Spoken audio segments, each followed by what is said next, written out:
Took your tax money, spent it on stupid things you don't approve of. This is what the Biden-Harris administration did. Millions of taxpayer dollars on their progressive pet projects. As the chairman highlighted, $1 billion in DEI grants from the Education Department, $2 million in grants for gender ideology from the Justice Department, millions of dollars for progressive criminal justice reforms, radical open border activities, billions and billions of dollars for that. In a blazing congressional hearing, Congressman Jim Jordan unleashes a full-throated, no-holds-barred takedown of Chuck Schumer and the Democrats for what he calls reckless, straight-up wasteful spending of your hard-earned taxpayer cash, with raw fire and facts that slam like a sledgehammer. Jordan rips the lid off how billions of your dollars got funneled into pet political projects instead of actually helping the American people. Jordan kicks it off with a razor-sharp gut punch, reminding everyone that every single dollar Washington wastes is a dollar snatched straight from hard-working families. They used your money against you. He rolls out example after example that left the room dead quiet. Taxpayer cash blown on programs most Americans never wanted, never asked for, and sure as hell wouldn't approve. Thank you, Mr. Chairman. In simple terms, they used your money against you. Took your tax money, spent it on stupid things you don't approve of. This is what the Biden-Harris administration did. Millions of taxpayer dollars on their progressive pet projects. As the chairman highlighted, $1 billion in DEI grants from the Education Department, $2 million in grants for gender ideology from the Justice Department, millions of dollars for progressive criminal justice reforms, radical open border activities, billions and billions of dollars for that.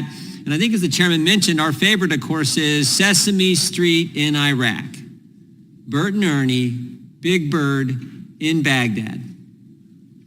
Wow, what a great use of taxpayer dollars.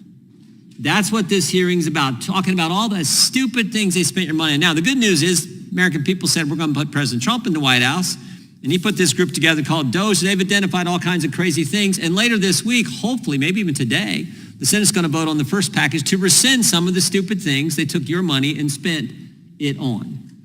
So I want to thank the chairman for his hard work on this subcommittee, all the good hearings he's had. We found that under President Biden, they were spending $3 million for circumcisions and vasectomies in Zambia. We took that out. The Congresswoman says, we're going to shut down government till you put that back in. We found $500,000 of American taxpayer money for electric buses in Rwanda. We found $3.6 million for pastry cooking classes and dance focus groups for male prostitutes in Haiti.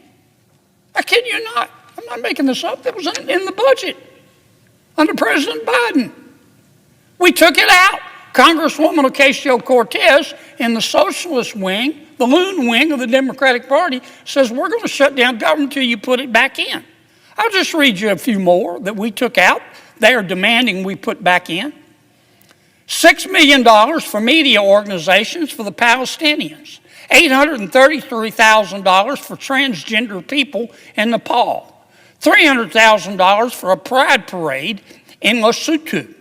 $882,000 for social media mentorship in Serbia. $4.2 million. We took it out. The Congresswoman and the socialist wing of their party says we got to put that back in for the open government. $4.2 million for lesbian, gay, bisexual, transgender, queer, and intersex people in the Western Balkans and Uganda. I could spend the rest of the afternoon here. We took all that out. It upset Congresswoman Ocasio-Cortez. It upset the socialist wing of her party.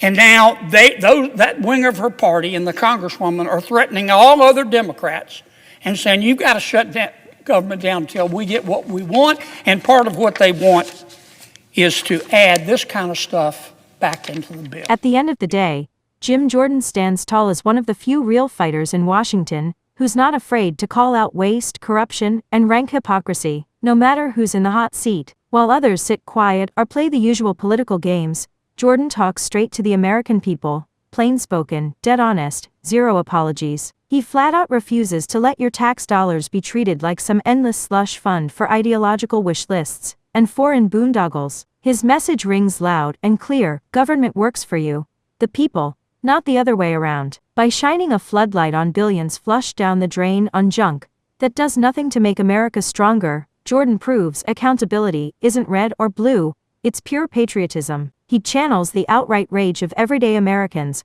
watching their taxes skyrocket, while roads crumble, borders stay wide open, and basic needs right here at home get ignored. Jim Jordan's blazing stand isn't just politics, it's principle. It's about dragging common sense back to Washington and demanding every damn dollar taken from you gets spent smart, transparent, and responsible. In this age of runaway spending and non-stop DC theater, Jim Jordan stays the voice of cold, hard reason, a relentless fighter for fairness, fiscal sanity, and the truth. His guts to take on the establishment head-on reminds every American that integrity still has a seat at the table. If more so-called leaders had even half of Jim Jordan's grit, backbone, and loyalty to the taxpayer, Washington might actually start working for us again, instead of just the politicians and their cronies. That's the bottom line. https://yahoo.be